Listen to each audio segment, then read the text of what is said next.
Every day, something dramatic happens in the Caribbean that affects our lives. We'll give you the details. We'll give you the facts on Caribbean Perspective with Eddie Frederick. Here's Eddie Frederick. Welcome to Caribbean Perspective. So glad you can join us. The story that takes the lead in today's edition for Friday, 14th March 2025, and brought to you in association with our friends at Antillean Group. From threat to removal of visa consideration to the U.S. for relations with Cuban medical program, to now all Trinidad and Tobago citizens being eligible for visitors' visas to visit the United Kingdom. Details after this important message. Believe in our strength, we'll stand by you. Protection from all, perils big and small.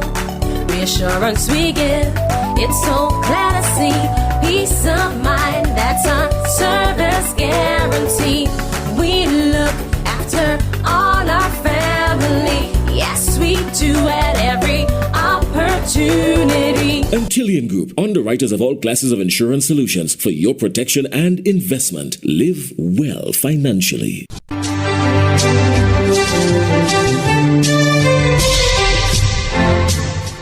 Welcome back.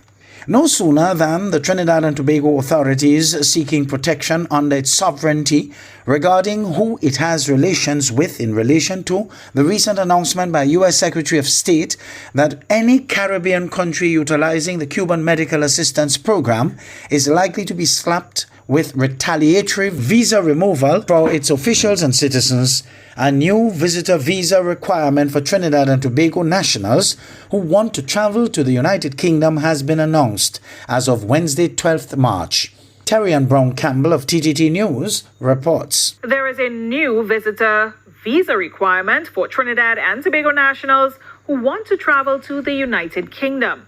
Here with the story is Terry Ann Brown Campbell. British High Commissioner to Trinidad and Tobago, John Dean, in a social media message, said the visa requirement for Trinidad and Tobago nationals headed to the United Kingdom has changed from Wednesday, March 12th. He indicated the change comes in the wake of an uptick of Trinidad and Tobago nationals seeking asylum in the UK. This means that all Trinidad and Tobago nationals must obtain a visa before travelling to the UK for all visits. Trinidad and Tobago nationals will no longer be eligible to travel under the Electronic Travel Authorisation Scheme, and those planning to transit through the UK will now need a direct airside transit visa. In response, Minister of Foreign and CARICOM Affairs, Dr. Amory Brown, acknowledged that the move is within the UK's right as a sovereign nation. Though he noted this country had indicated its disappointment to the UK government on the new visa requirements, as it is a relatively small number of TNT nationals who are taking advantage of the ETA program to apply for asylum after arrival. Up to Tuesday, TNT nationals could travel to the UK for up to 6 months without a visa under the Electronic Travel Authorisation Scheme. The TNT Chamber of Industry and Commerce also responded to the change, noting that while the body understands the decision of the UK Home Office, it believes that the development may have the potential to affect key areas of bilateral engagement, including trade, investment, tourism, student mobility, and cultural exchange. Terry Ann Brown Campbell, TTT News. The Tobago Business Chamber is calling on political parties and citizens to present a united front against the decision made by the United Kingdom.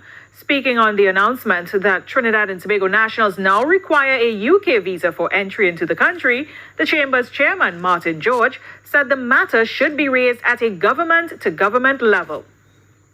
One would imagine that Dr. Amory Brown, who is our Minister of Foreign Affairs, that he would be already in discussions with the UK High Commissioner, because we would like to see this policy reversed. We of the Tobago Business Chamber view this as really a step which we hope would never have been implemented, and we urge that there be bilateral discussion. Mr. George believes the introduction of this policy creates an unnecessary additional step for travelers. Commenting on the reasoning behind the decision, he stressed all Trinidad and Tobago nationals should not be held accountable for the actions of others. These persons have been abusing the system, then by all means, then round them up and deport them. Send them back to Trinidad and Tobago. If you understand me, but don't blacklist an entire nation and stigmatize all citizens of Trinidad and Tobago by the actions of an errant few. Mr. George said he hopes the opposition would stand with the central government administration to speak up on the matter. In the meantime, Terry-Ann Brown-Campbell tells us that mental health issues in the Caribbean are at a critical level, according to the region's leading health facility, the Caribbean Public Health Agency, CARFA. According to Barbados' Chief Medical Officer, Dr. Kenneth George, Barbados and other countries in the region have been seeing an uptick in the number of mental health cases. Mental health issues in the Caribbean have reached a critical level. Across the region, there have been notable rises in persons experiencing mental health conditions, especially among young people, with many individuals experiencing heightened levels of anxiety, depression, and stress. Dr. George was speaking at the Caribbean Public Health Agency's media briefing for its 69th research conference. He said it is important that regional bodies expand their healthcare services. In Barbados, for example, there has been a 100% increase in the number of individuals seeking psychological and mental health services during and after the COVID-19 pandemic. This surge is reflective of a broader regional trend, where the impact of the pandemic has led to significant rises in mental health conditions. Meanwhile, CARFA's Executive Director, Dr. Lisa Endar, said the region's mental health issues should be of concern to all regional healthcare professionals. Mental health is a global public health issue. It includes not only the traditional focus on individual therapy interactions, but also emergent frameworks designed to address mental health at the population health level. Health is shaped by a plethora of determinants: gender, genetics, socioeconomic status, education, physical environment, social supported networks, access to health services, and now crime and violence. More than 170 research papers have been accepted to be included at this year's CARFA Research Conference, which will be held from May 7th to 9th in Barbados. Terry-Ann Brown-Campbell, TTT News.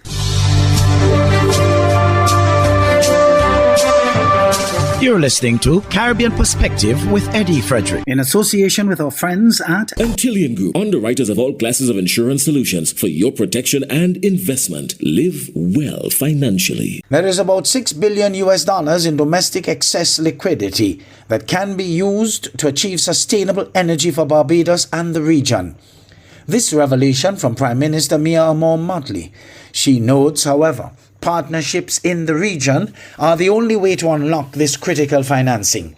She was addressing the opening of the 6th edition of the Sea for All conference at the Lloyd Erskine Sandiford Centre in Barbados.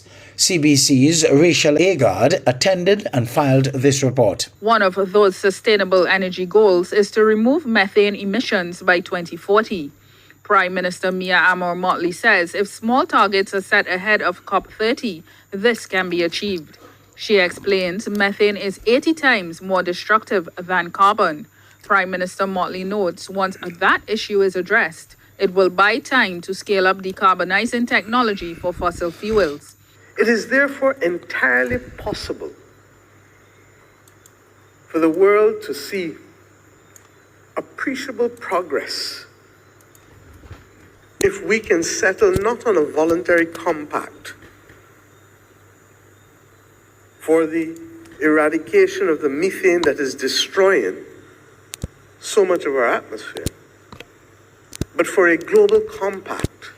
Minister of Energy and Business Development, Senator Lisa Cummins, says small island developing states are on the front line of crises facing the world. The road from the creation of C4All to now, and from COP in Paris to Rio next year, up ahead, it is paved with promises that need to be met, deliverables that have to be accomplished, and the time to change must begin with us, right here, right now, in this moment, and not a moment later. Meanwhile, CEO and Special Representative of the UN Secretary General for Sustainable Energy for All, Damilola Ungunbayai, says energy is more than a commodity as it is a human right. She says the energy transition offers opportunities of a lifetime, highlighting Barbados as an example with its aim to reach net zero by 2035. We are at a pivotal moment in our transformation and the global energy transformation. There are two tides that are competing right now. How we collectively decide to act at this moment will determine whether we progress on our shared goals or we undo decades of action. As the global geopolitics evolves, international cooperation, especially on clean energy, is at an all-time low. And yet the economics of energy transition has never been more favorable, especially for developing countries. The C4All conference ends tomorrow. Rachel Agard, CBC News. Over in Jamaica, Darrell Vaz assures victory is in the bag for him, even though he is concerned about crime. More in this CVM News item. Western Portland Member of Parliament, the Jamaica Labour Party's Darrell Vaz, is beating his chest as to his legacy of 5 wins since 2007 when he wrested the seat from the People's National Party. He insists the seat is now one of the strongest seats in the JLP's column. At Sunday's Area Council 2 meeting, the JLP members gathered to shore up support and all the political machinery ahead of a planned meeting with PNP bigwigs and the East Portland caretaker Isaac Buchanan. However, aside from the politics, the MP told supporters he's concerned about crime. I'm very upset in relation to the upsurge in crime in Portland. We are not accustomed to drive-by shootings, and we have had 2 in the last few days. We are not accustomed to that. We have been accustomed to being the safest parish for decades, and we have lost that position. I want to commend the Commissioner and the Minister of National Security because we had the lowest rate in murders in February in 25 years. And you can see the work that is being done. Now, he also hinted at the possibility of a massive lawsuit as he vows to get justice for smear campaigns launched against him and his family by critics. I'm going to get justice so that what has been done to me will happen to no other politician in the history to come of Jamaica. We must stop it. I see that they have gone back to the 70s. I see Area Council Member Richard Query got $10 million. They have to add some zeros to that when my time comes.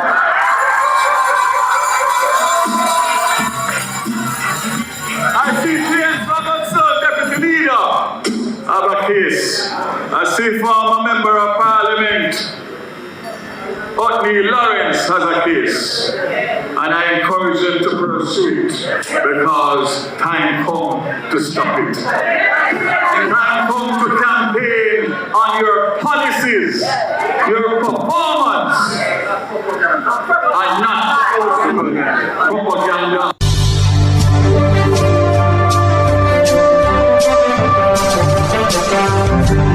I am Eddie Frederick, wishing you a restful weekend. This has been Caribbean Perspective, a whole new approach to highlighting developments in the Caribbean. In the meantime, please follow us on Facebook and subscribe to our YouTube channel for daily regional news and more in association with our friends at Antillian Group. our strength. We'll stand by you.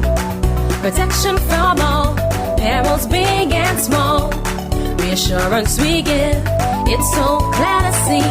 Peace of mind, that's our service guarantee. We look after all our family. Yes, we do at every opportunity. Antillian Group, underwriters of all classes of insurance solutions for your protection and investment. Live well financially.